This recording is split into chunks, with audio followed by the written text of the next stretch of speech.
Voilà. Parlons du protocole et puis le modèle, on verra c'est quoi. Nous savons que dans la communication, Oui, les protocoles, ce sont comme des règles, oui, vous des pouvez aussi déjà principes. enregistrer, oui. Comme ça, je Oui, vous je le suis et fais. puis je pourrai resuivre ça après. Mm. Les protocoles, ce sont des normes et des règles. Pour communiquer, on a besoin de ces règles-là. On a besoin de ces principes-là pour assurer la communication. Parce qu'il faut que la machine arrive à s'attendre pour savoir quand est-ce que je peux communiquer, quand est-ce que je peux faire ça et comment je peux envoyer des informations. Parce que dans la communication, nous devons savoir euh, comment envoyer les informations et à qui envoyer les informations. Alors, ça fait partie des règles, des conditions, des principes qu'on appelle le protocole. Alors, les fondamentaux de la communication, on dit dans la communication, la taille et la complexité des réseaux peuvent varier. Nous tous, nous pouvons avoir des petites tailles ou bien les réseaux des grandes tailles. Ça peut varier. Mais il suffit juste d'avoir une connexion. Les appareils doivent convenir, que ce soit dans le petit réseau ou bien dans le grand réseau. Les appareils doivent convenir entre eux. Comment nous devons communiquer? C'est comme moi et toi ici, j'avais démarré la formation à 12 heures.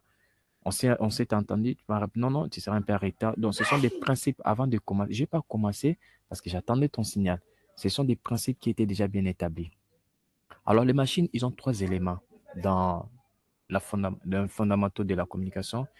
Ils doivent savoir d'abord qui émet le message, donc savoir identifier la source, savoir identifier à qui on envoie le message, et mais ces messages-là doivent passer par quel canal. Ce sont là les trois éléments plus importants que dans le règle de la communication. Donc, savoir qui émet et à qui on doit émettre le message et le message doit aller où. Maintenant, toutes les communications sont régies par des protocoles que j'ai basés comme des principes, des normes et des règles. Alors, on dit les protocoles, ce sont des règles de communication. Les règles de communication que la communication va suivre. Donc, quand j'arrive dans telle partie ici, je dois respecter tel principe. Pour faire ça, je dois respecter tel principe. Maintenant, on dit, ces règles-là, maintenant, peuvent varier en fonction du protocole.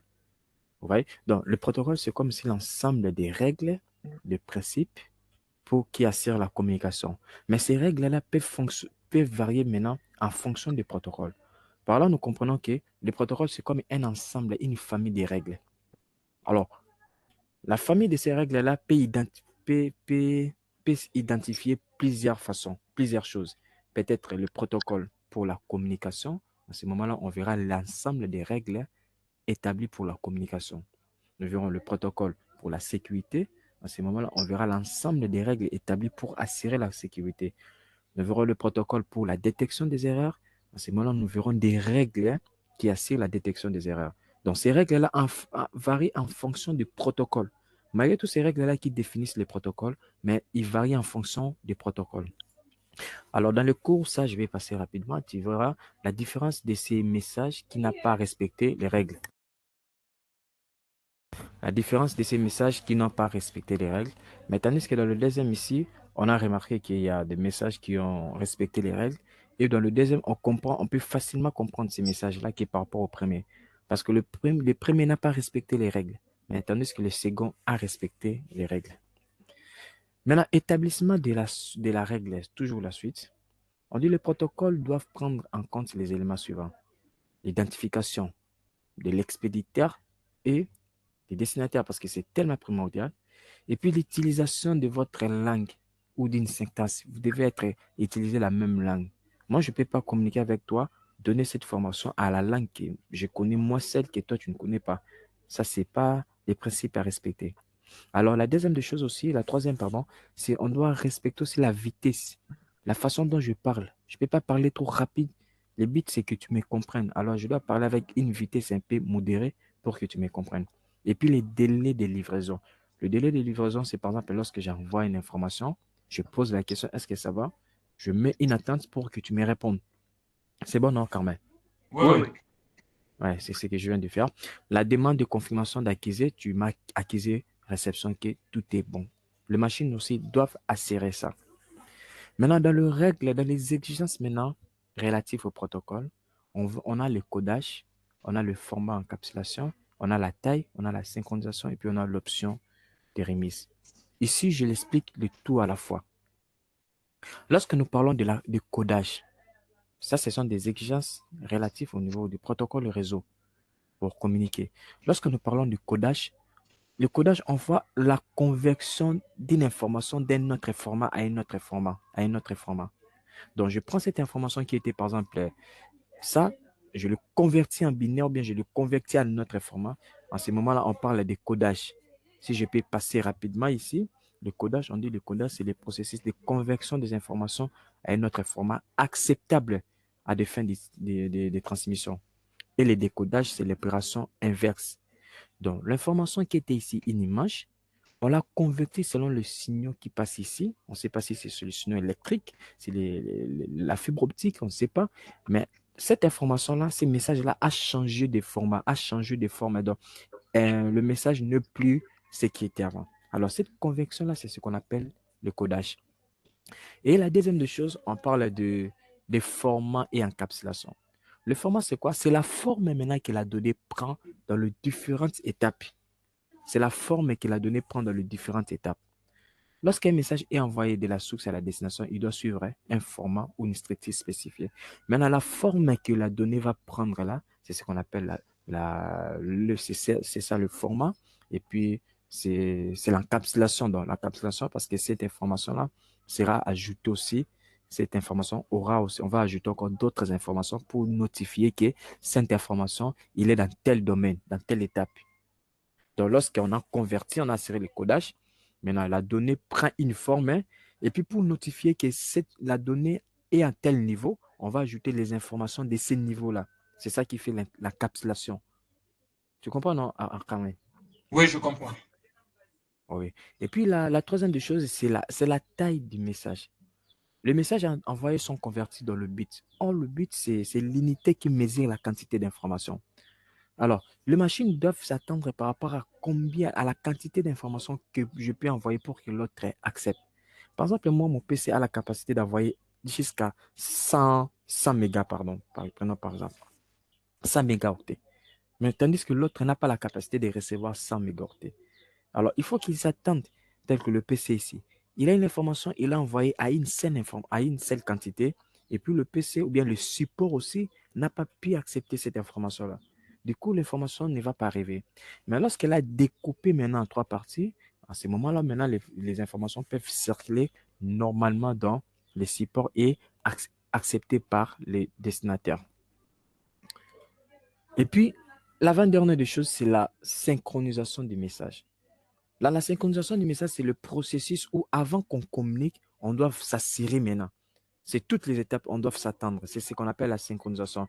Donc, avant que j'envoie l'information, il faut qu'on s'attende, il faut qu'on se synchronise. On sache que ça, on va faire ça. Lorsqu'on a ça, on a ça. Lorsqu'on a ça, on a ça. Lorsqu'on n'a pas ça, ça donne ça. Ah, voilà. Maintenant, dans la synchronisation, nous avons le contrôle de flux. Le contrôle de flux, c'est une option qui va gérer. Donc, c'est comme un expecteur qui va gérer nos attentes si elles ont été bien suivies. Donc, c'est comment? Dans la synchronisation, on met une option contrôle de flux. Le contrôle de flux, maintenant, c'est un expert qui va veiller. Si on s'est synchronisé qu'on va communiquer, par exemple, avec 2 gigas, le contrôle de flux va veiller à ce qu'on respecte les 2 gigas. Il n'y a pas eu modification. Si on dit qu'après 2 minutes, il faut acquiser la réception, le contrôle de flux va veiller. On dit qu'il gère le taux de transmission de données et définit la quantité d'informations pouvant être envoyées et la vitesse à laquelle elles peuvent être livrées. Donc, il veille tout ça. Il veille tout ça jusqu'à ce que donc, les attentes qu'on sait déterminer. Dans la synchronisation, nous avons aussi le délai de réponse. C'est la durée. C'est la durée où, lorsqu'on envoie l'information, on doit attendre la réponse. Et puis, nous avons aussi la méthode d'accès. Il détermine maintenant, dans le méthode, ces trois choses font partie de la synchronisation. Il détermine le moment où un individu peut envoyer un message. Parce que nous sommes dans la communication, tout le monde ne peut pas envoyer au même moment, sinon on peut subir des collisions. Collision, c'est comme un accident où des PC envoient les informations au même moment. Il faut attendre peut-être, avant d'envoyer, il faut attendre peut-être le temps, l'espace soit libre, comme ça toi tu envoies. Ça, c'est la méthode d'accès. Et puis maintenant, la troisième des choses, c'est l'option de remise. À qui on envoie l'information? Or, nous avons trois types d'options. Nous avons la monodiffusion, la multidiffusion et puis la diffusion. La monodiffusion, c'est lorsqu'on remet le message à une seule personne. La multidiffusion, c'est un groupe de personnes. Et la diffusion, c'est à tout le monde.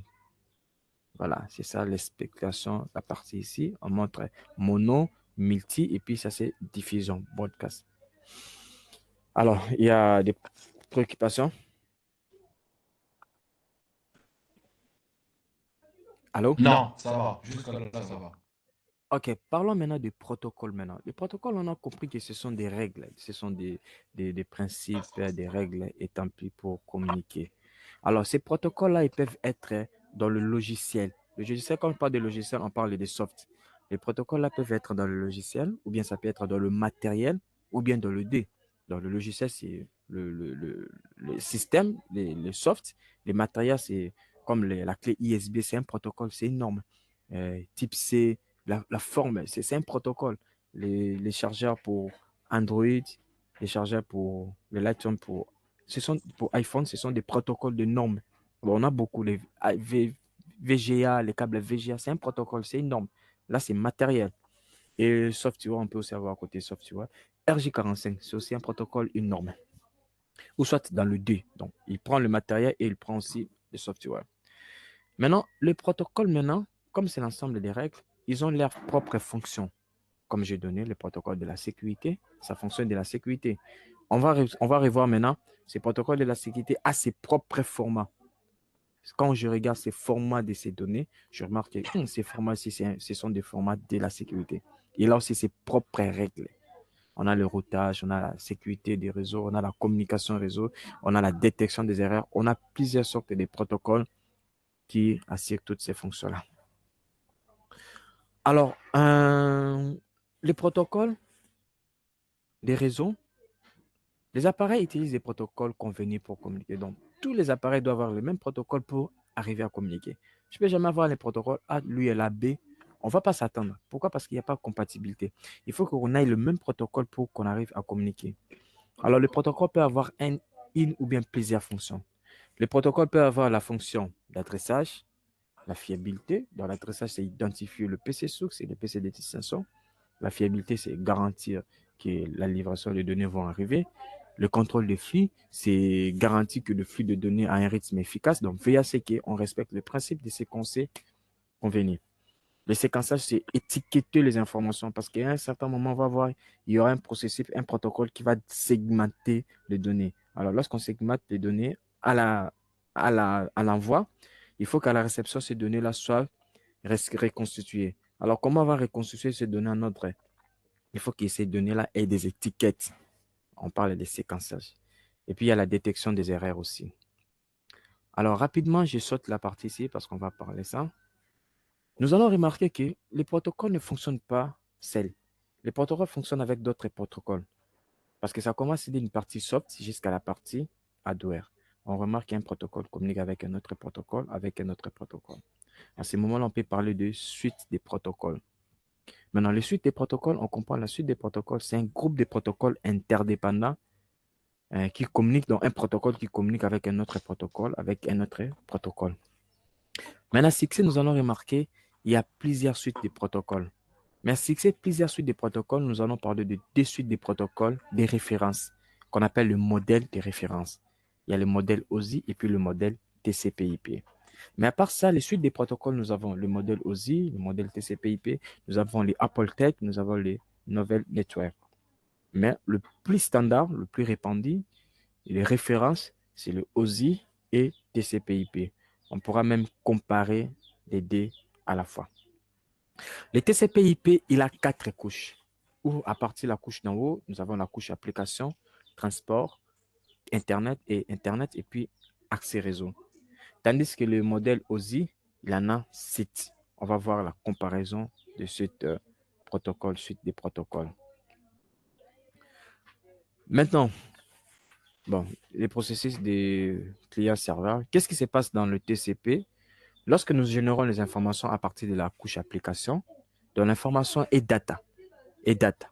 Arrivé à la partie application, c'est là qu'on génère l'information. Et puis l'information, on l'a renvoyée au niveau de la couche transport. La couche transport, ça je parle des TCP/IP.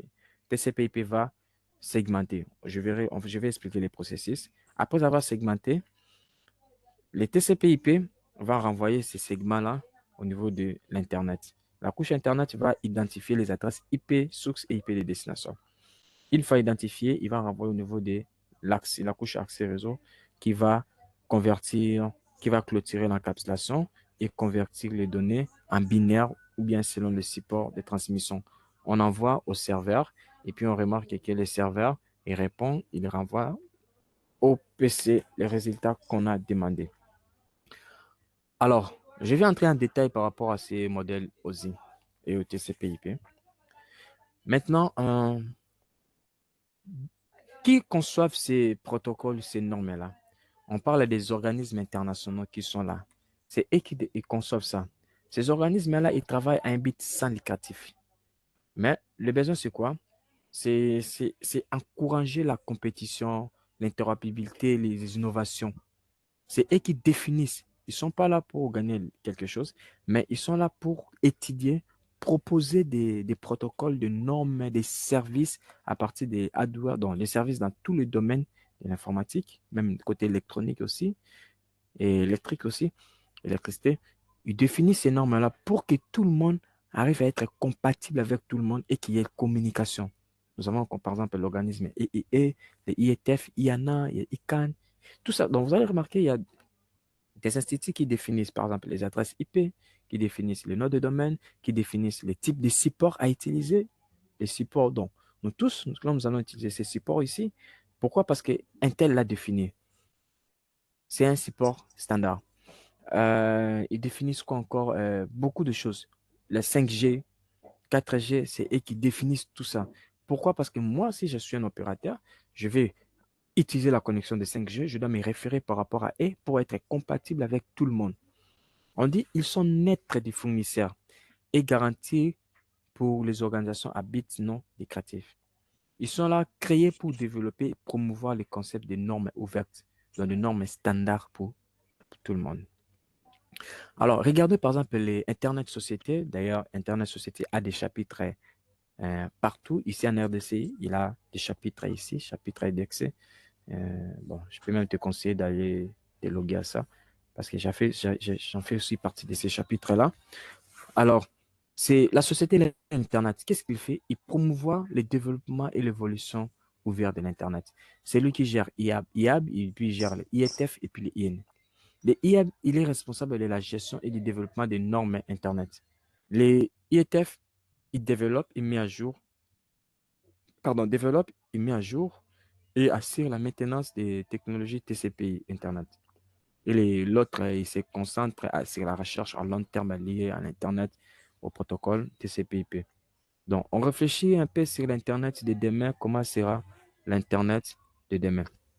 Les IANA, il est là, donc les ICANN, il coordonne les attributions IP et puis les IANA qui supervisent et gèrent les attributions des adresses IP, les noms de domaine et puis le numéro des ports. Donc, ils sont là pour veiller à ça. Ce sont des organismes internationaux. À part ça, nous avons aussi d'autres organismes que tu pourras peut-être lire dans le cours, les IEE, les IA, les TIA. Tu verras ça. D'autres sont dans la télécommunication. Ils sont un peu partout. Alors, parlons maintenant de deux modèles de référence que nous connaissons. Les deux modèles de référence, nous avons le modèle OSI et puis le modèle TCP/IP. Le modèle OSI lui dit, moi j'ai 7 couches. Et le modèle TCP/IP dit, moi j'en ai 4. Mais on remarque quoi? Les 7 dernières couches, donc 7, 6, 5, font la même couche du modèle application. Transport fait la même couche que transport, application, et TCP/IP. Network, donc réseau du modèle OSI, c'est la même couche qu'Internet, donc fait la même chose, on retrouve le même protocole. Data link, donc liaison de données pour modèle OSI et la couche physique, fait la même chose que les network access, on retrouve le même protocole, dans la même fonction. Dans ce moment-là, voilà pourquoi on retrouve la compatibilité de ça, parce qu'on remarque qu'il y a 3 couches là-bas qui sont inclus là-bas. Alors, lorsque nous générons l'information, la donnée a un nom qu'on appelle le PDI. Le PDI, c'est le protocole de l'unité de données. La donnée a un nom. Alors, ces noms-là, ça identifie la donnée dans les différentes étapes de couches. Quand nous générons, si par exemple nous parlons des modèles OSI, nous sommes à la couche application. C'est là qu'on génère les données. La donnée, le nom de données, c'est toujours données, c'est data. Arrivé à la couche présentation, c'est toujours data. Arrivé à la couche session, c'est toujours data. Dans le PD de la donnée, de la couche application jusqu'à session, c'est toujours data. Mais lorsqu'on arrive à la couche transport, la donnée maintenant prend un autre élément. Son PDI devient segment. Son PDI devient segment. Et lorsqu'on arrive à la couche réseau, son PDI devient paquet. Et lorsqu'on arrive à la couche liaison de données, son PDI devient trame. C'est comme ça. Voilà pourquoi le modèle TCP/IP dit, bon, moi je vois que les trois dernières couches, 7, 6, 5, n'ont rien fait à la donnée. Parce que la donnée est toujours donnée, ils n'ont rien fait. Pourquoi les séparer en trois couches? Moi, je préfère les résumer à une seule couche.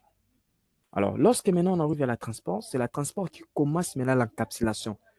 Pour que la donnée change de nom, il faut qu'il subisse l'encapsulation. Au niveau de la couche transport, qu'est-ce qu'on va voir? Il va segmenter, donc diviser. Lorsqu'il divise, il va identifier maintenant le protocole de données que vous avez utilisé. Parce qu'on peut utiliser plusieurs données. Nous parlons de la communication. Si par exemple, je vais utiliser le web, j'irai dans l'interface web, je lance la requête auprès d'un serveur. Alors, il y a un protocole qui est associé à cette communication web. Si par exemple, je vais envoyer le mail, je vais ouvrir peut-être mon navigateur ou bien j'ai l'application de mail chez moi. Il y a un protocole qui va assurer les transferts de web, des messages mail. Alors, ces protocoles-là, c'est deux communications différentes. Je peux télécharger aussi. Il y a un protocole qui va assurer les téléchargements. Alors, la couche transport maintenant, elle doit identifier tous ces protocoles que tu as utilisés. Si par exemple le web, les transferts des, des tests web, mail, des tests hypertests, il va notifier c'est un protocole HTTP, donc il va notifier par son numéro de port qui est 80. On vient dans SNMP, il va modifier par son numéro qui est le 25. On vient dans téléchargement, c'est 21. Il va identifier, donc après avoir segmenté, il va identifier.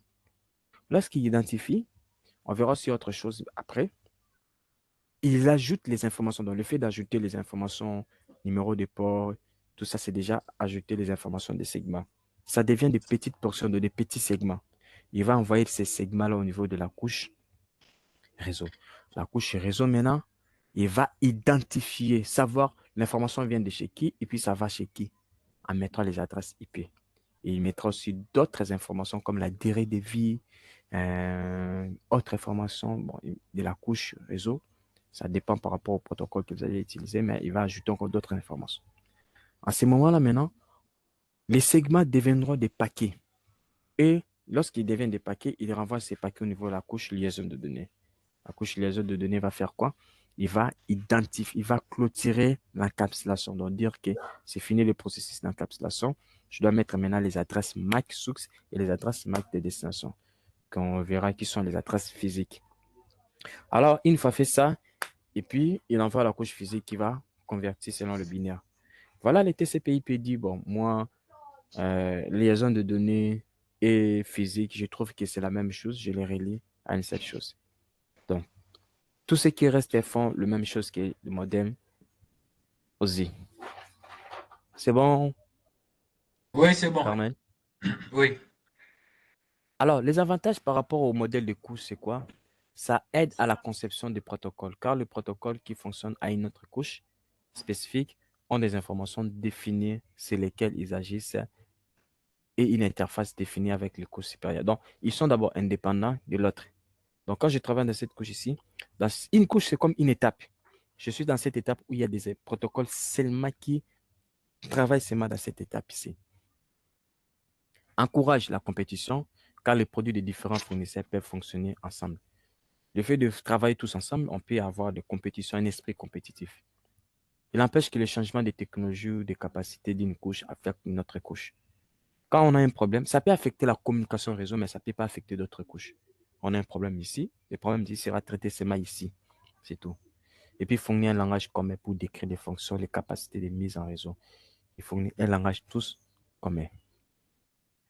Alors, le modèle OSI, il y a la couche 7, on dit contient des protocoles utilisé pour la communication des processus à processus. Il y a des protocoles, comme j'ai parlé, HTTP, des protocoles qui sont là. Et puis, présentation, il permet une représentation. En fait, la présentation va pas identifier, mais c'est lui qui fait le chiffrement. C'est lui qui fait il rend le chiffrement, la compression d'une donnée. Et puis, il donne l'extension à une donnée. Il peut enlever l'extension parce que l'extension, c'est donner la forme à une donnée, que cette donnée doit être utilisée par telle application. Alors, c'est la couche présentation qui est fait. D'ailleurs, quand on regarde déjà l'extension, nous sommes déjà à l'application, mais on nous dit que c'est la présentation qui le fait. Et puis, la session va créer une session de communication entre le PC source et les destinations. Les trois choses-là ne font rien, n'affectent rien à la donnée. La donnée reste toujours donnée. Mais tandis que le transport, il va segmenter et puis réseau, il va mettre les adresses IP.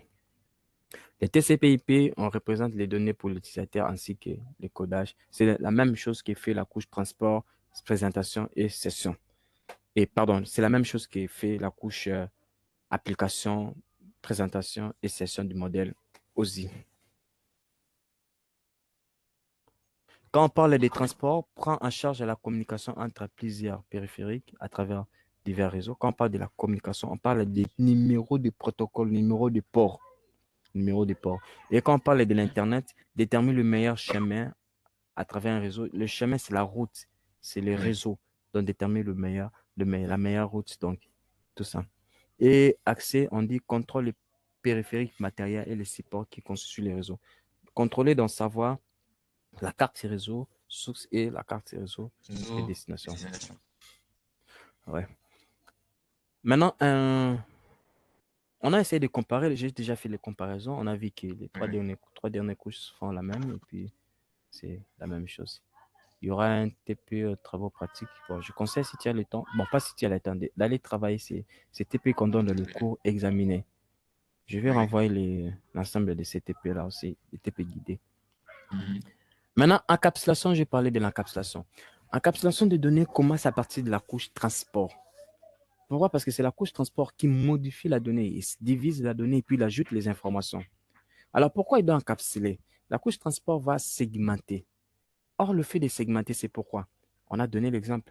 Quand on envoie une information avec une grande quantité, ça peut consommer l'espace. Et puis, l'autre, est-ce qu'il aura la capacité de réceptionner? Non, non, c'est tellement encombrant.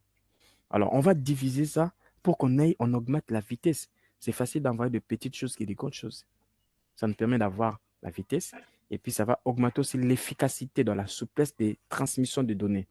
C'est les segments qui n'auront pas, donc sur les segments de petites données, ces proportions qui n'atteignent pas la destination, c'est seulement et qui seront renvoyés au lieu de renvoyer le tout. Vous voyez? Donc, c'est comme si j'ai un billet j'ai 10 000 dollars, mais je les ai divisés en plusieurs petites coupures, j'ai mis séparément. Donc, si par exemple, si j'avais un seul billet de 10 000 dollars et que je le perdais, du coup, je perds tous les 10 000 dollars. Mais si j'ai des petites coupures, je peux perdre une partie. Ce n'est pas les 10 000 dollars que je vais perdre, c'est peut-être 1 000 dollars ou bien 500 dollars. C'est bon, non? Donc, c'est un peu comme ça. Alors, dans les séquençages, maintenant, la couche transport, c'est elle qui fait aussi les séquençages. Pourquoi? Ne confondons pas les séquençages et l'identification des numéros de port. Les numéros de port identifient les protocoles. Par exemple, je prends la communication HTTP. Je divise les portions. Je mets ça, c'est 80, 80, 80, et tous seront 80. Mais les séquençages maintenant, c'est la manière dont j'ai divisé ça. Première partie, deuxième partie, troisième, quatrième, cinquième. Pour que lorsque ça va arriver à la réception, qu'il est reconstruit, ça c'est comme un puzzle où on doit savoir la première partie était ici, la deuxième partie était ici. Maintenant, les étiquettes, ça, c'est ce qu'on appelle les séquençages. C'est bon? Oui. OK. Donc, c'est ça. Alors, je parlais de PDI, unité de données du protocole. Nous avons données, segments, paquets, trames. Ici, on a parlé des bits parce que c'est les supports, mais on ne parle pas trop souvent des bits. Les supports physiques, quand il va convertir, ça sera sous forme de binaire.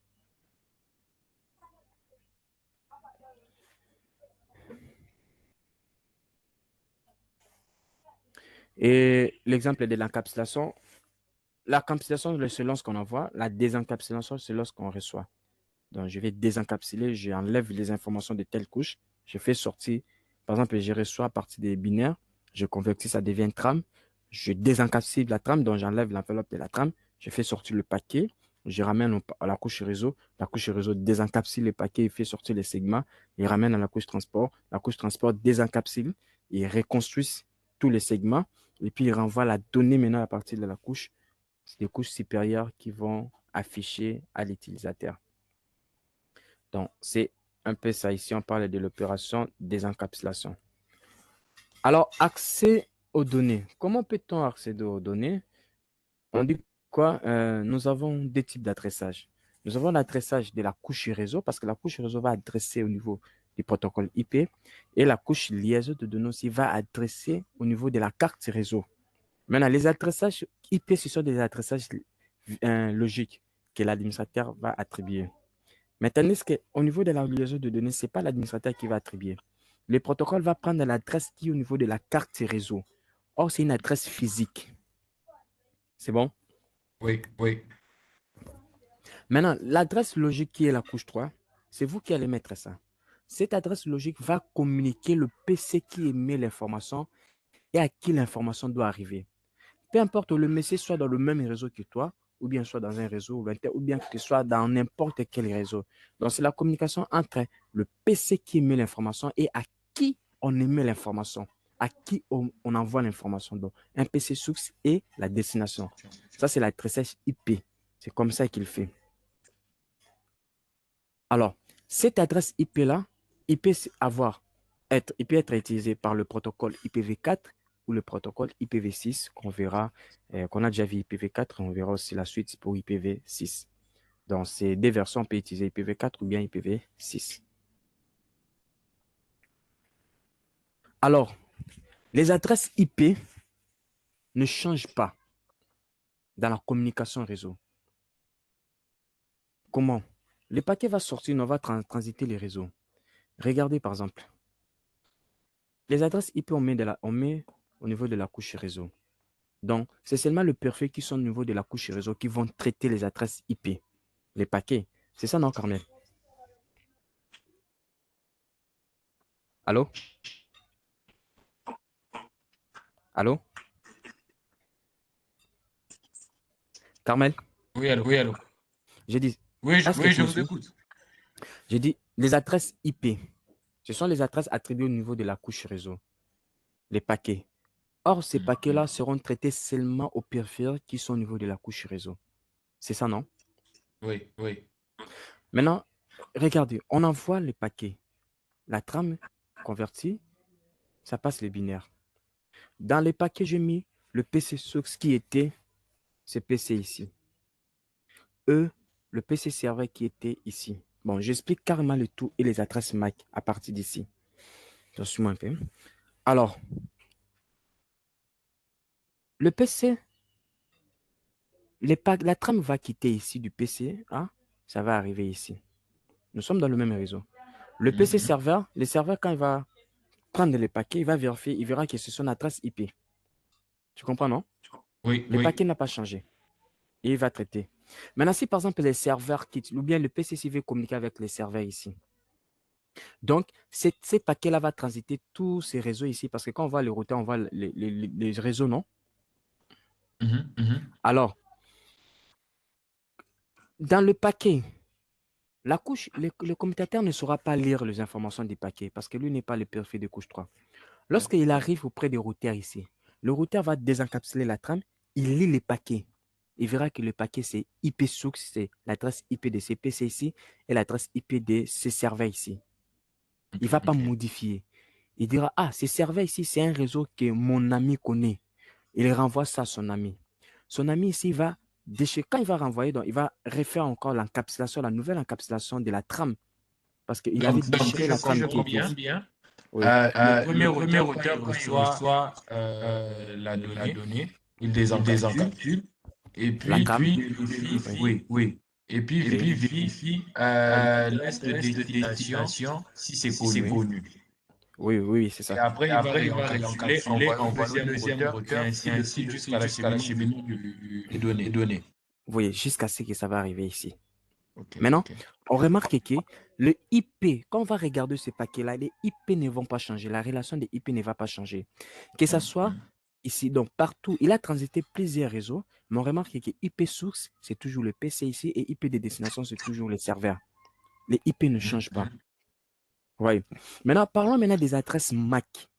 Les adresses MAC, on dit, il assure les déplacements de la trame, mais il est au niveau de la couche 2.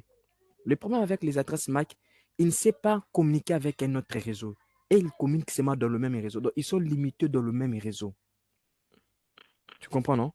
Oui, oui. Or, nous avons mis la relation qui était ici dans le IP ici et arrivé même ici. Il a transité plusieurs réseaux. La relation n'a pas changé. Mais Oui, tandis que oui. les MAC changent. Ça change comment? Si nous sommes dans le même réseau, le PCC, quand il va communiquer avec les serveurs ici, il mettra son adresse MAC source et MAC de destination, l'adresse des serveurs ici, et source son Ok, ok. adresse. C'est normal, on est dans le même réseau et la trame Oui, va oui. arriver. Maintenant, si par exemple, il veut communiquer avec ses serveurs ici, il ne va pas mettre son adresse MAC ici. Pourquoi? Parce que les MAC se limitent dans le même réseau. La communication des adresses MAC se limite dans le même réseau. Qu'est-ce Ok, qu'il va faire ok. plutôt? Il va vérifier dans la carte configuration du PC. Est-ce que vous avez configuré la passerelle par défaut? Si vous avez configuré la passerelle par défaut, il va mettre l'adresse MAC de la passerelle par défaut. Donc, Ok, l'adresse ok. MAC de la passerelle, ça sera comme la destination. Mhm. Parce que je dis, l'adresse MAC, c'est elle qui déplace la trame. Les La besoins, trame, ce la n'est pas trame. pour localiser les PCCC, c'est pour déplacer. Vous voyez? C'est comme si vous louez un véhicule qui doit vous déplacer quelque part. Or, Oui, peut-être oui. là où le véhicule vous ramène, ce n'est pas votre destination. Si par exemple, vous Oui, voulez oui. voyager, il faut aller à l'aéroport. Est-ce que l'aéroport, c'est votre destination? Non, non. Non, L'aéroport, non. c'est un endroit où ça va vous aider à prendre un autre transport pour atteindre la destination. Oui, Tu comprends, oui, non? Comme le oui, véhicule ne peut oui. pas atteindre ça, il vous ramène dans un aéroport. C'est ce que fait la trace MAC. Lorsque maintenant il arrive auprès du routeur, le routeur prend la trame, il déchire, donc il détruit déjà la communication, la relation de cette adresse MAC source et de son adresse MAC de destination. Tu comprends? Il détruit Oui, ça pour oui. trouver les paquets. En trouvant les paquets, il trouve la correspondance de la sortie. Il regarde maintenant, cette adresse IP va aller dans quel réseau? Non, le réseau de mon voisin. Alors, je suis connecté comment avec mon voisin? Avec tel support. Alors, il regarde l'interface, il va réencapsuler à nouveau, il crée une nouvelle trame. Alors, la nouvelle trame, ça sera son adresse MAC source et l'adresse MAC de destination de ces routeurs ici. Mhm. Tu comprends, non?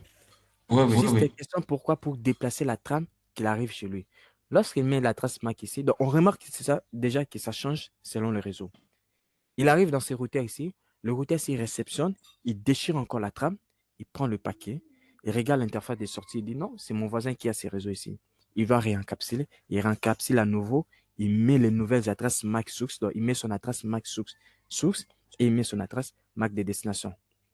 Tu comprends? Donc, c'est comme si, et puis lorsque ça arrive dans le troisième routeur va détruire la trame, il fait sortir le paquet, il regarde son adresse MAC source, et puis il regarde son adresse MAC de destination, il renvoie au serveur. C'est comme si tu veux aller, par exemple, ailleurs, aux États-Unis, on ne sait pas, tu appelles le véhicule. Ta destination, c'est Kinshasa ou, par exemple, Angleterre. Kinshasa, Angleterre. Mais tu appelles le véhicule qui doit te prendre de chez toi jusqu'à l'aéroport. Le véhicule aura comme adresse source chez toi, adresse de destination à l'aéroport. Aéroport. C'est bon, non?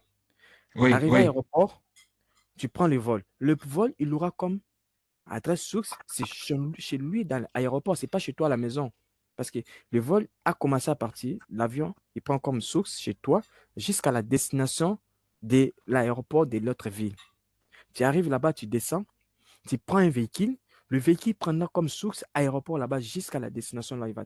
Donc, La destination. les relations changent, les adresses MAC, ça change. Mais tandis que les IP restent intacts dans la communication réseau, ça ne change pas. Tu comprends? Oui, oui. C'est tout ce qu'on a expliqué ici, c'est tout ce que j'ai expliqué, on a parlé, donc j'ai préféré les parler de tout à la fois. Voilà pourquoi c'est très important de configurer la passerelle par défaut. Parce que Par si on ne défaut. configure pas, oui, si on configure pas la passerelle par défaut, on ne sait pas communiquer avec le réseau distant. Parce qu'on comment on va trouver son adresse MAC? On ne pourra pas configurer, communiquer avec les réseaux distants. Je crois même le chapitre a pris fin là-bas, hein, parce que ici, on parle de l'adresse de liaison de données, j'ai déjà expliqué. Et puis, il y a les travaux pratiques.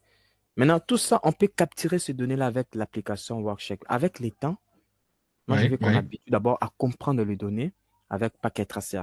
À comprendre. Lorsque maintenant, on aura maintenant le Workcheck, à ce moment-là, maintenant, quand on verra cette donnée, si on comprend que non, cette donnée, c'est pour telle information.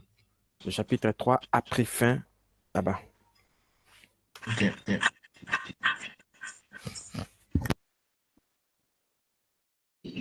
Alors, je vais essayer de lancer le chapitre 4. Le chapitre 4 aussi ne va pas durer.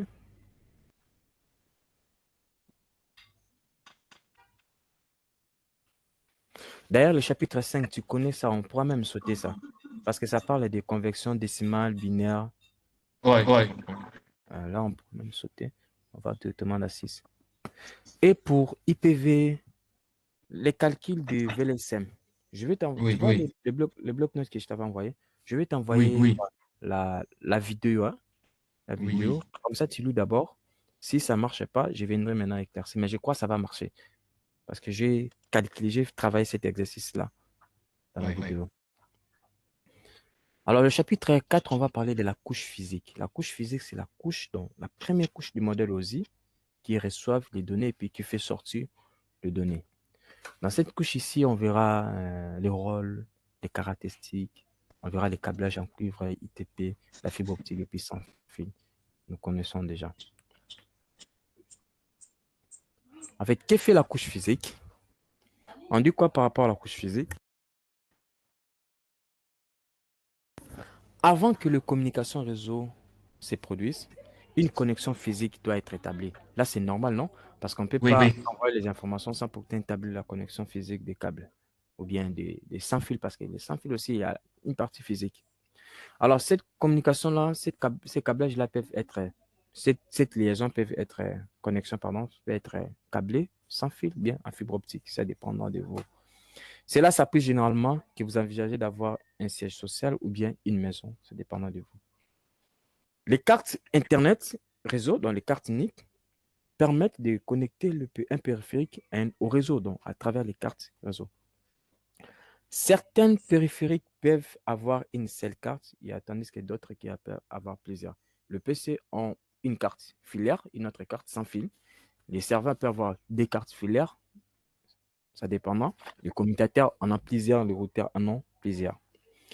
Toutes les connexions physiques n'offrent pas le même niveau de performance parce que c'est au niveau de la bande passante, les débits, tout ça influence aussi. Alors, la couche physique fait quoi? La couche physique transporte les bits sur les supports. Il transporte les bits, les impulsions sur les supports. Cette couche accepte une trame complète. À la réception, elle doit accepter une trame qui est complète, dans la trame qui a un débit, qui a une fin. C'est la dernière étape du processus d'encapsulation. Le périphérique suivant dans le chemin d'accès à la destination reçoit les bits et réencapsule les cadres, puis dédie quoi à faire. Il accepte le bit, il fait convertir en trame, il donne à la couche le réseau de données qui va lire et fait autre chose. Lorsque ça sort, il reconvertit dans le binaire encore. Maintenant, parlons des caractéristiques de cette couche. Cette couche, ces caractéristiques, c'est limite au niveau, on remarque que nous sommes dans le modèle OSI, mais ces caractéristiques prennent toute la couche physique et prennent une partie de la couche liaison de données. Donc, remarquez que les caractéristiques de la couche physique ne se limitent pas seulement au niveau de la couche physique, mais ça prend aussi la moitié de la couche liaison de données. Voilà pourquoi le modèle TCP/IP dit, bon, moi, je préfère que les deux soient la même couche parce que comment on peut parler de la couche physique, on voit ces caractéristiques dans une autre couche supérieure à elle. Alors, on verra quoi? On verra, il a des caractéristiques comme le composat physique, le codage et puis la signalisation. Les composants physiques sont les dispositifs matériels. Quand on parle de composants physiques, ce sont des dispositifs matériels. Les connecteurs, les câbles, le différents, ça, ce sont des composants. Hein, le composant matériel tel que les cartes réseau, les interfaces, les connecteurs, les matériels, le composant, des câbles, tout ça, ça fait partie des composants physiques. Mais le deuxième, c'est les codages. Le codage, maintenant, c'est codage convertit le flux de bits à un format reconnaissable par l'appareil. On avait parlé de codage, non? Le codage, c'est la conversion d'un autre format à un autre format acceptable hein, par les récepteurs. Nous avons le codage ici, nous avons le codage en binaire, nous avons des 0,1, 0,1, 0,1. On signale. Parce que lorsque l'autre va réceptionner ça, il saura que ça c'est 1, ça c'est 0. C'est selon les impulsions. Alors, des exemples de méthodes d'encodage inclus magistère, nous avons les systèmes de magistère, donc 4 belles, tout ça, 5 belles, son codage. Alors, dans la signalisation, nous avons maintenant la représentation maintenant. La représentation des signaux de ces codages-là dans le support. La méthode de signalisation est la façon dont les valeurs des bits sont représentées. Donc, la succession de ces valeurs des bits-là, c'est ce qu'on parle de la signalisation. La méthode de signalisation varie selon le support utilisé. Dans la fibre optique, on verra ça. On verra ça. Dans la petite, dans le zone, on verra tel ça. On donne quelques... Ça, c'est le voltage. On donne le voltage signal digital, donc signal numérique. C'est amplitude, ça, c'est la phrase. Ça, c'est la phrase, ça, c'est la fréquence. On donne un peu la différence, la représentation de ces signaux-là. C'est bon? Oui. Alors, la bande passante, on va parler de la bande passante, c'est la capacité d'un support qui peut transporter les données. Donc, l'espace où le support peut transporter les données par seconde. Et puis la bande seconde, c'est spin par bits par seconde parce que c'est la quantité de données par une période. C'est une période. Nous avons des bits par seconde, kilos par seconde, mégabits, gigabits, même terabits. On voit les valeurs lorsqu'on arrive à kilo, c'est 10 exposant 3, mégas, giga et puis tera. On va. Alors, nous allons parler de la latence. La latence, c'est le timing nécessaire que la donnée prend entre la source pour arriver à la destination. Plus la latence est grande, plus que la donnée traîne. Bon, non? C'est le temps, la durée où l'information quitte son point A pour atteindre la destination. C'est ce qu'on appelle la latence. Maintenant, dans la communication réseau, surtout dans la communication audio, on veut que la latence soit tellement minime. Voilà pourquoi on parle de la communication en temps réel. Pourquoi? Parce que quand je parle, tu m'attends directement. Il ne faut pas qu'il y ait encore quelques secondes de plus pour que mon message arrive. Donc, il faut réduire la latence. Le débit, c'est quoi? Le débit, c'est la capacité que le support, que la carte du réseau a. Parce que la bande passante ne change pas, mais le débit varie. La bande passante, elle est là. Prenons par exemple le boulevard, il peut y avoir 8 véhicules à la fois. Ça, c'est la bande passante.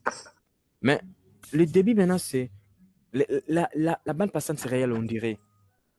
Donc, c'est comment? C'est est-ce que à cette heure ici, j'ai 8 véhicules qui occupent le 8 bandes? Peut-être oui. Mais quand je viendrai maintenant à 12 heures ou bien à 18 heures, je vais trouver que toutes les bandes ne seront pas occupées. Il y aura peut-être des véhicules qui seront équipés des bandes seulement qui seront occupées. En ce moment, je parle des débits. Les débits changent. Voilà pourquoi quand tu communiques dans le réseau, tu mets la représentation du débit, tu vas voir, ça change. Pourquoi? Parce qu'à un certain moment, on est arrivé jusque-là, à 4 mégas, on descend, on arrive là-bas, à 5, on descend. Donc, ça change par rapport à l'occupation de ces supports. Tu comprends? Alors, ça, ça peut être dit au niveau de la carte, la pression que la carte du réseau envoie les données. Donc, ça peut être, il y a plusieurs raisons. C'est ça le débit. Maintenant, le débit applicatif, en fait, le débit applicatif, c'est comme l'historique. Parce que quand vous allez acheter les connexions chez un provider, il va vous facturer, ça dépendant de vous, peut-être par rapport à ça, par rapport à ça. Alors, il faut vérifier l'historique des données qu'il vous a fait. Alors, il va utiliser le débit applicatif. On dit la musique de données utilisable et transférée, c'est une période donnée. On va voir, vous avez consommé comment. C'est comme dans des régies des eaux, il y a un petit, peut-être quelque chose là qui regarde si on a consommé combien de quantités d'eau. Vous voyez, c'est pareil aussi avec nos jets au niveau des SNEL. Si vous avez utilisé combien de mégawatts, je ne sais pas, on va vous facturer en fonction de ça. Alors, c'est pareil aussi dans la communication réseau. Alors, si vous prenez les débits applicatifs, c'est le débit normal et puis moi, le frais généraux, c'est ça les calculs qu'ils font avec les providers. OK. Alors, parlons de la cuivre, câble à cuivre. Nous avons plusieurs types de câbles en cuivre. Nous savons que le câble en cuivre convertit les données selon le support électrique parce que là, on voit les impulsions électriques, les courants. Ma restriction, atténuation, plus les données électriques doivent circuler longtemps, plus les données sont faibles. Pourquoi? Parce que les supports en cuivre, ils perdent des forces, plus les câbles longs. Donc, plus les câbles longs, plus les données s'affaiblissent. Il y a deuxième des choses, le signal électrique est susceptible d'interférences provenant de deux sources. Il est susceptible, donc il est vulnérable par rapport à ça, ce qui peut déformer et corrompre les signaux de données. Nous avons les interférences électromagnétiques et puis nous avons les interférences des radios et puis la diaphonie, je peux facilement citer la diaphonie comme vous utilisez par exemple plusieurs fils. Alors on peut remarquer que le signal qui quitte de ces fils-là peut aller dans un autre fil. Et puis des interférences des radiofréquences et non, des interférences électromagnétiques. Quand on a deux fils parallèles, ils ont tendance à créer un troisième fil. Ça, c'est déjà la perturbation des données. Nous, on a besoin de deux fils, mais on n'a pas besoin de troisième fil. Le troisième fil là est créé par le champ magnétique. Ce sont là les interférences. Alors, comment on peut atténuer ça?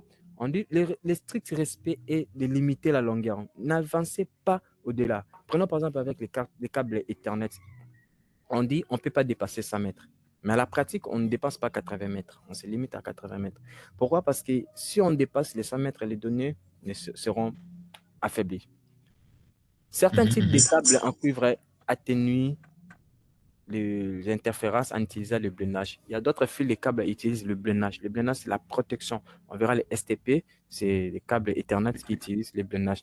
Mais il y a d'autres câbles qui sont pour détruire la diaphonie, ils doivent être torsadés, donc roulés, donc doit être torsadé, tordé. On doit torsader les câbles pour détruire l'effet de la diaphonie.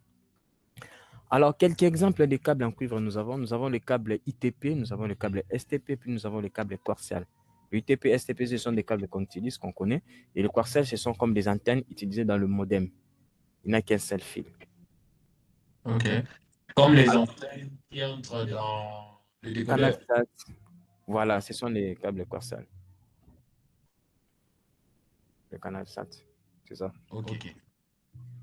Alors, les câbles ITP, nous connaissons la Wi-Fi.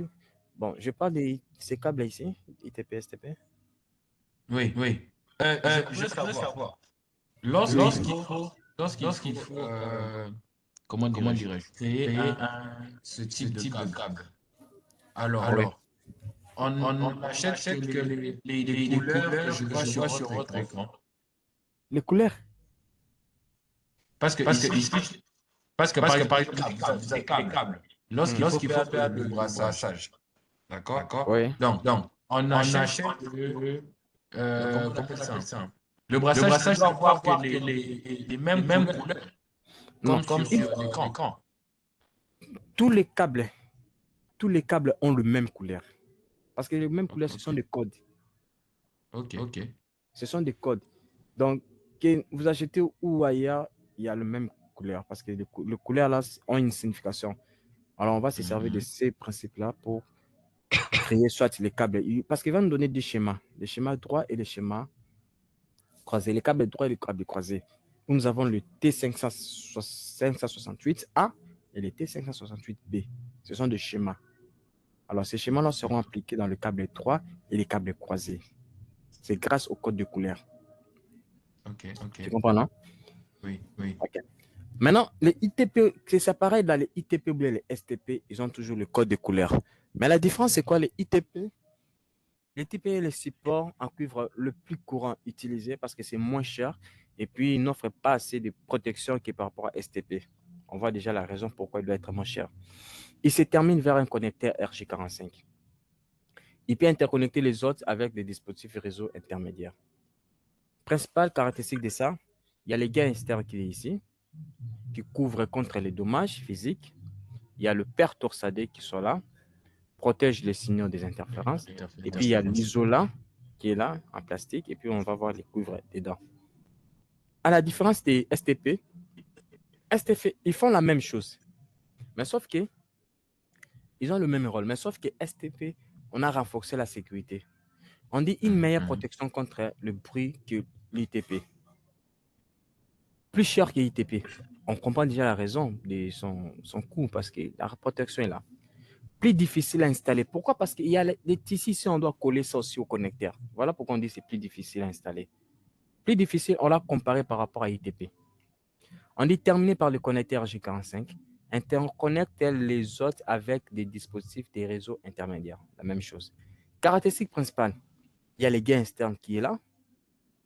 Le blindage tressé ou en feuille, il y a un autre blindage tressé ou en feuille, protège contre les interférences des radiofréquences. Il y a les blindages encore en aluminium par paire. Donc, il y a un autre blindage par paire maintenant en aluminium qui est là, qui renforce encore la sécurité des EMI et puis RFI. Et puis, il y a l'isolant maintenant en plastique, encore des couleurs, et puis il y a le brin qui est là. Donc, on remarque que c'est dans STP, il y a le renforcement de la sécurité, c'est tout.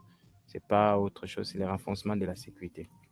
Mais tandis que là où c'est écrit blindage, en fait, émis, RFI, ça veut dire EMI, en fait, ce sont électromagnétiques, interférences électromagnétiques. RFI, c'est interférence radiofréquence. interférence.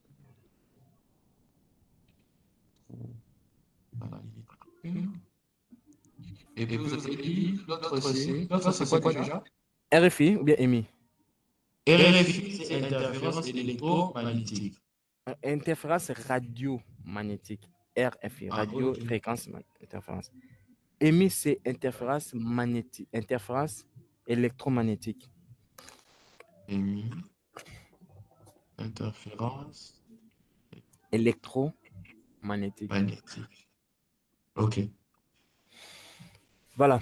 Maintenant, le quartzal, il est différent de STP IDP parce que lui, il n'a pas plusieurs fils, il n'a qu'un seul fil. Mais il a la sécurité. Il est utilisé pour le modem, pour les antennes paraboliques, même de chez nous, dans les satellites, ce que nous avons là-bas avec les canaux SAT, ce sont des modems, des câbles quartzal. Elle se compose des éléments suivants. Il y a gain des câbles extérieurs pour éviter des dommages physiques mineurs. Il y a une tresse de cuivre tissé ou une feuille métallique. Cette feuille métallique est là, sert de deuxième fil dans le circuit et de blindage pour le conducteur interne. Il y a une couche d'isolation en plastique. Il y a une troisième couche d'isolation en plastique. Et puis, il y a le conducteur en cuivre qui est là. Le conducteur en cuivre qui est là pour transférer les signaux. Maintenant, il y a plusieurs connecteurs. Il y a le connecteur BNC, le connecteur N-type ou bien type F qui peuvent être utilisés. Ce sont tous les connecteurs comme la STP RG45 et donc RG45, mais lui ici, il a trois types de connecteurs. Ça dépendra de vous et de votre choix si vous préférez utiliser le BNC, le type N ou bien le type S. Chez nous, dans le canal SAT, on utilise le type N, je crois bien. C'est le type N que nous utilisons. Alors, utilisé couramment dans les situations suivantes. Installation sans fil fixe, des antennes aux appareils sans fil, on utilise les quartzal. Installation d'Internet par câblage des locaux des clients, donc des satellites, des antennes paraboliques pouvaient avoir ça. Alors, parlons maintenant des ITP. ITP est constitué de 4 paires. Il est constitué de 4 paires avec code de couleur, toxadés ensemble, enveloppés dans une gain plastique. On dit quoi? ITP s'appuie sur les propriétés suivantes pour limiter la diaphonie. La diaphonie, on a parlé aliénation. Chaque fil de paire de fils utilise une polarité opposée. Un fil est négatif et l'autre est positif. Ils sont tordus, les deux. Pourquoi? Pour détruire. Si on regarde très bien, on verra que les torsades ne sont pas faites de la même façon. C'est bien calculé. Je vois par exemple le bleu est plus torsadé que par rapport à marron blanc et marron et aux autres. Donc, et tous ne sont pas torsadés de la même façon. Ce sont des calculs qui ont été faits. On remarque que orange blanc, c'est moins torsadé que par rapport aux autres. C'est un peu comme ça. Ce sont des calculs qui ont été faits pour détruire la diaphonie. Variation des torsions des pieds dans chaque fil. Chaque fil est tordu d'une quantité différente. Donc, c'est ce que je viens d'éviter ici. Je viens de parler. Qui aide à éviter la croix entre le fil câblé. Alors, nous allons retrouver plusieurs catégories de ces fils ici. La catégorie, c'est dit au niveau de la bande fréquence, la bande passante et au niveau de la fréquence. Parce que la fréquence, c'est la transmission dans la rapidité. Et la bande passante, c'est la quantité où on peut recueillir les informations. Les normes relatives sont établies par INA et IET, tout ça là. Nous avons normalise les éléments suivants. Nous avons le type de câble, la longueur des câbles, les connecteurs, terminaison et puis le méthode de test. Nous avons par exemple la catégorie 3 qui offrait jusqu'à 10 mégas.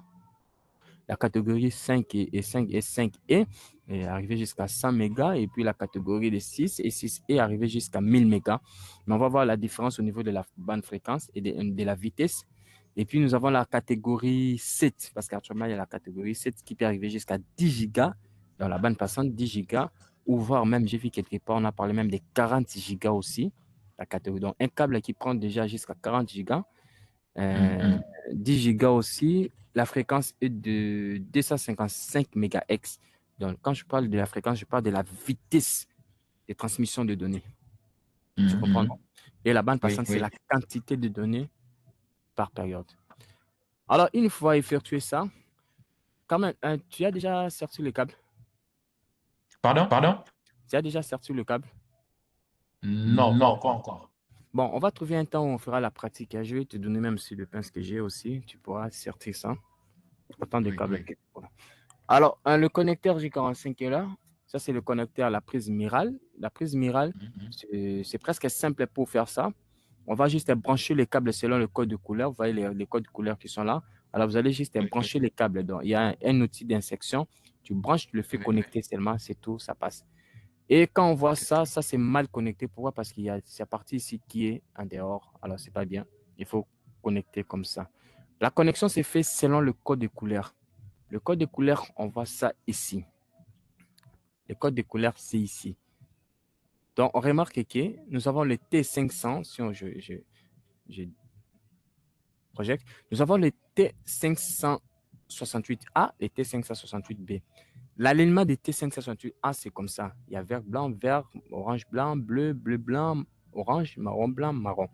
Et dans B, nous avons orange, blanc. Donc, on remarque que le 1 change en 3, le 2 change à 6, le 3 change en 1, les 4 restent toujours 4, les 5 restent toujours 5, les 6 changent en 2, et les 7 restent 7, et le 8 change et reste 8. Donc, pour quitter de A aller en B, c'est simple. Il faut seulement prendre 1 doit être égal à 3 et 2 doit être égal à 6. C'est tout. Et le reste doivent être identiques. Maintenant, si par exemple ici, parce qu'un câble me donne des extrémités, si par exemple j'utilise les AA ou bien le BB, ça me donne les câbles droits. Si j'utilise AB ou bien le BA, ça me donne les câbles croisés. Maintenant, les AA, les câbles droits, c'est utiliser un node à un composant réseau. Ici, on parle d'un périphérique réseau. Donc, cela veut dire que vous branchez un node, les périphériques qui ont la même nature et qui ont les natures différentes. Par exemple, un node avec un commutateur, ce n'est pas la même nature. Je peux utiliser le câble droit. C'est bon, non? Un routeur avec un commutateur, je vais utiliser le câble droit. Mais les câbles croisés, c'est lorsque je vais brancher un node avec un node, un commutateur avec un commutateur, dans la même nature. Mais n'oubliez pas, le routeur a la même nature que le PC. Donc, il faut utiliser le câble croisé. Routeur et un PC. Maintenant, aujourd'hui, la technologie est tellement avancée, on peut arriver quelque part où j'ai besoin de câbles droits, mais je me retrouve avec des câbles croisés. Il n'y a pas moyen. Avec la technologie MDX Auto, ça va me permettre d'utiliser les câbles croisés à la place des câbles droits, mais à la seule condition que cette technologie soit activée, parce que la technologie va détecter les types de câbles automatiquement. Maintenant, si vous inversez donc, je vais utiliser les A ici, et puis de l'autre côté, je vais utiliser les B, mais je vais inverser les A. Ça va me donner une câble console propriétaire Cisco Cinema pour accéder aux équipements réseau. C'est bon? C'est bon, non?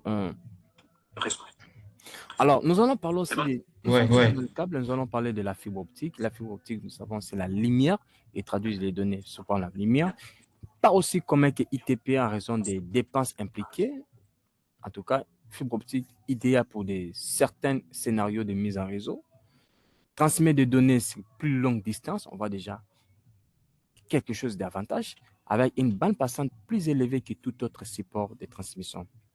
Il est moins sensible à l'atténuation. Donc, lui, il est résistant. La fibre optique, elle est résistante aux atténuations des radiofréquences électromagnétiques. Elle est tellement résistante.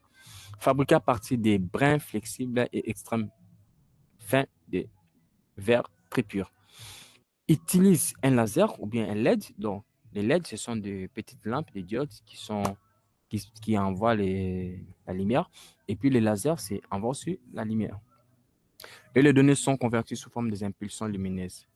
Les câbles à fibre optique agissent comme un guidon pour transmettre la lumière entre les extrémités. Donc, ici, les données sont transmises sous forme de lumière. Ce n'est pas électrique.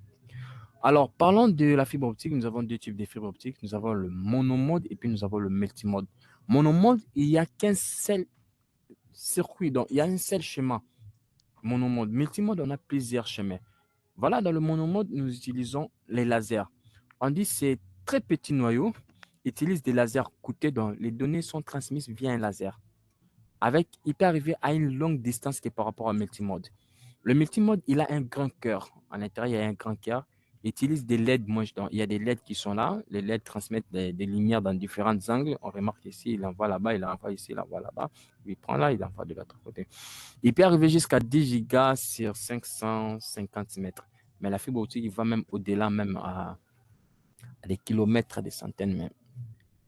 Alors, on dit quoi? La dispersion. C'est quoi la différence entre les LED et les lasers? Bon, les lasers, je connais les lasers. Là, il faut physique, hein, voilà la physique. Les lasers, c'est. Bon, toi, tu as déjà entendu parler des lasers quelque part. Oui. Bon, je ne sais pas si c'est une lampe, mais il doit générer la lumière qui doit être tellement tendue. Vous voyez, non? La lumière qui est générée par les lasers. Donc, il y a un laser qui génère la lumière. Mais tandis que les LED, ils ont aussi des petites lampes. Mais sauf qu'il n'y a pas ces mains. Parce que les lasers, ici, regardez, la lumière peut être ici, il génère directement, ça va tout droit comme ça. Mais les LED, lui, il génère pour envoyer à l'autre LED qui réceptionne, qui reflète ici, qui renvoie là-bas, qui reflète là-bas, qui reflète là-bas. Il y a des verres qui sont là. Tu comprends, non? Générés par des LED. Donc, c'est un peu ça. Les LED, ce sont des diodes. On peut les retrouver partout, même dans des lampes. Actuellement, les lampes avec les Chinois qui nous vendent, ce sont des LED, des petites lampes là. Donc, vous avez des petites lampes. Il y a même des télécommandes, nos télécommandes qui ont des LED. Donc, ce sont des petits circuits comme ça. Maintenant, le problème, les monomodes, il y a seulement un seul chemin. Donc, si vous voulez utiliser l'envoi et la réception, donc on va utiliser des chemins, des câbles monomodes. Tu comprends, non? Oui. Ouais, donc c'est un peu ça. Et c'est coûté qui est pas pour multimode.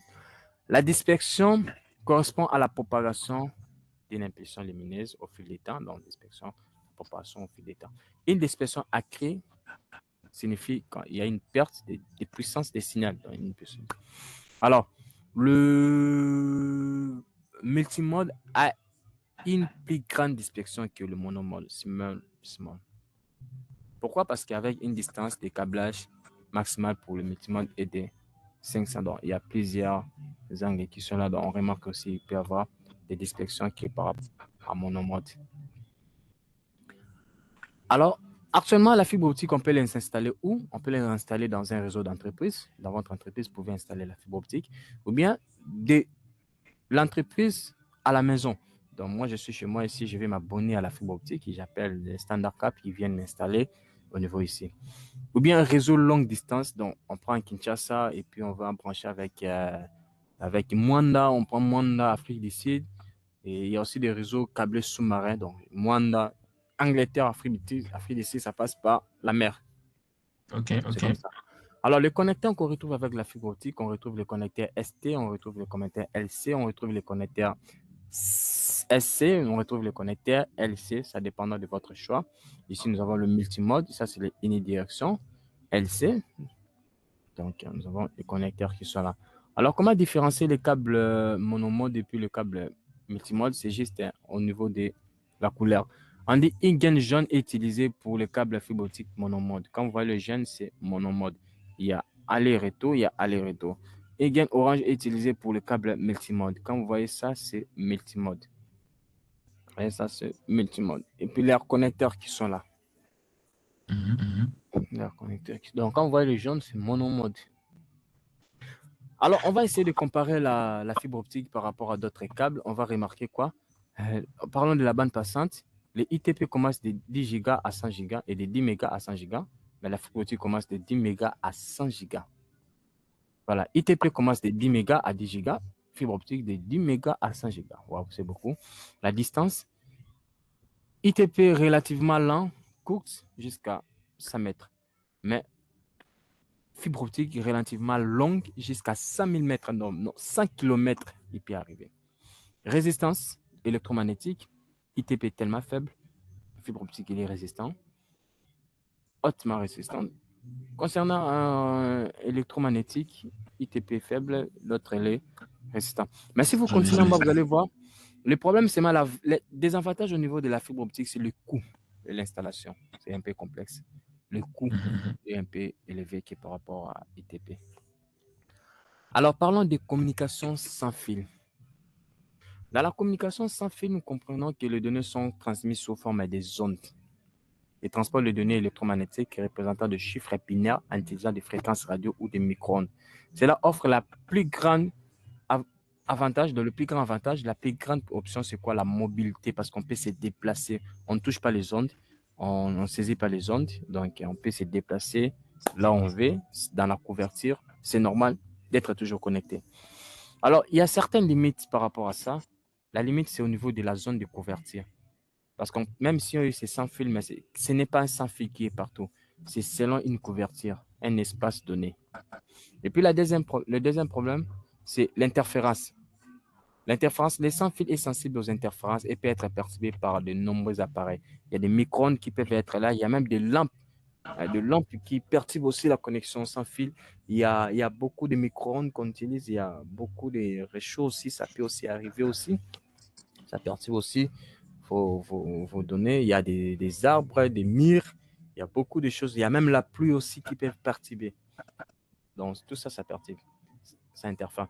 Maintenant, le problème aussi, c'est la sécurité. Les sans-fil est déjà moins sécurisé que par rapport aux filaires.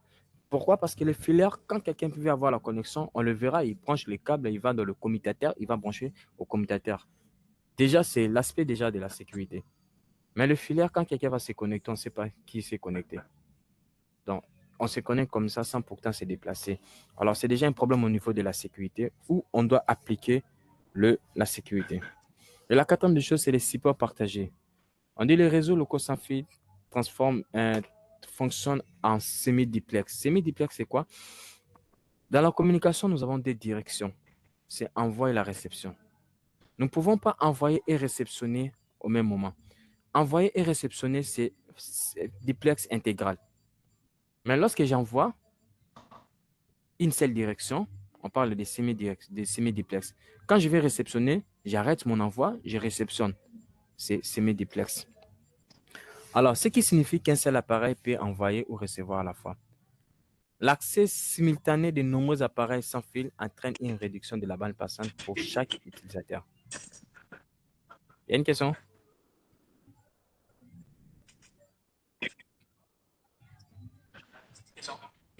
Non, ça va. On dit les normes IEE et de certaines des télécommunications pour les communications réseau. Ils couvrent à la fois la liaison de données et des couches physiques dans chacune des normes. Les spécifications de la couche physique dictent méthode de codage de données en signaux radio. Nous avons la fréquence et la puissance des transmissions. Nous avons les besoins relatifs à la réception et les décodages des signaux, la conception et la mise en service. Ça, ce sont tous des normes définies par rapport à ça. Alors, nous avons des normes sans fil. Nous avons le Wi-Fi qui est représenté par 802.11. Nous avons les sans fil Bluetooth qui est aussi les sans fil, non, qui est représenté par 802.15. Nous avons les Zigbee, toujours à la famille de Bluetooth, 802.15. 6, je crois. Nous avons le WiMAX qui est à 802.16. Donc, ils sont un peu là, leurs numéros.